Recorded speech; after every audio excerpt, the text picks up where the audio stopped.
I'm Cynthia Mulligan at the Moss Park Armoury. The city now wants to use this building to help house the homeless this winter, reversing a decision it made just last month. Mayor John Tory says he's open to the idea and hopes the federal government will give him an answer by tomorrow as to whether or not 100 beds, up to 100 beds for the vulnerable, can be put inside the building. This extended cold snap has exposed a deeply flawed and overcrowded shelter system, while demand has never been higher. There has been a 30% increase in the nightly average use from this time last year. A lack of resources for mental health issues, refugees, and the bitter cold, all contributing to the pressure on shelters that are, in the mayor's own words, too close to the edge. As a result, another 40 beds will open at the Better Living Center, and the city will ask the feds for the space at the Moss Park Armoury to create a 7th winter respite center. Just last month, they voted against it, but stories of overcrowding and people being turned away were mounting. Was the city woefully unprepared for this situation? I think the answer to the question is no, we were not. We had a plan in place for the winter, but when you look at what actually transpired in terms of weather that is being described as unprecedented, I think a couple of days ago was the coldest day in 50 years.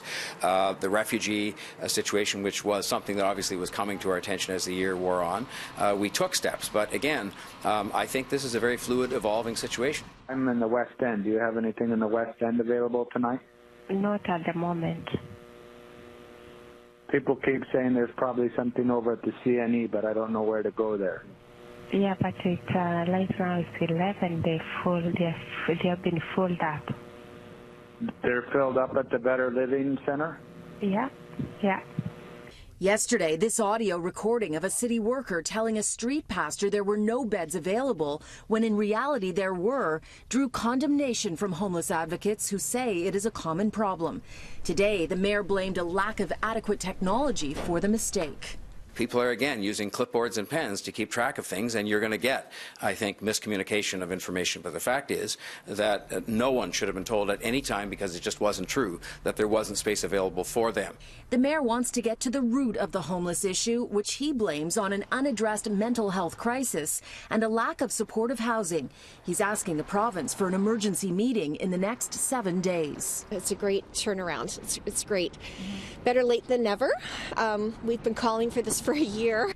Frontline workers are happy, but warn this is just a temporary solution to a broken system.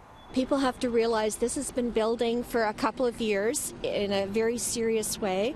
In April, when these winter warming sites close down, there is nowhere for people to go. It is an absolute emergency. More than 5,000 people used shelters in Toronto last night, putting the system at 95% capacity. However, that does not take into account the more than 500 people who also used drop-in centers and slept on mats or on chairs. If you add those people in, the mayor acknowledges the system is over capacity.